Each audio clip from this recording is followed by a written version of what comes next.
கேக்குறேன், இந்த பிரிட்ஜ்னு ஒண்ணு கண்டுபிடிச்சாங்க, எதுக்குங்க? பிரிட்ஜ் அதுக்கு பேரு பிரிட்ஜா? நான் சத்தியமா இந்த ஊர்ல பதிவு பண்ற மதுரையில அதுக்கு பேரு பிச்சைக்காரன் போட்டி. முன்னாடி எல்லாம் பிச்சைக்காரன் வருவான், மிச்சம் இருக்கிறதெல்லாம் அள்ளி பிச்சைக்காரன் கொடுத்துடுறது. இப்ப பிச்சைக்காரன் எவனும் வர்றது இல்ல. மிச்சம் இருந்ததை பூரா பிரிட்ஜுக்குள்ள வச்சிருந்து அடுத்த நாள் எடுத்து புரிஜனுக்கு கொடுக்கறது. அதுக்கு பேரு பிச்சைக்காரன் போட்டி தானே. 35,000 ரூபாய் கொடுத்து பிரிட்ஜ் வாங்குறமே, அதுக்குள்ள என்ன இருக்கு? 15 ரூபாய்க்கு வாங்கின மாவு பாக்கெட்டு, 2 ரூபாய்க்கு வாங்கின கருவேப்பிலை, 5 தக்காளி, 4 வெங்காயம். அதையா வைக்கணும்?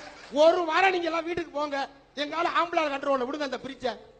35,000 ரூபாய் பிரிட்ஜ்னா அதுல ஒரு 50,000 ரூபாய் சரக்கு அடிக்கி வச்சு சும்மா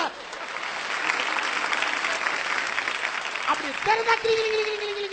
ஒரு இது வேண்டாம்.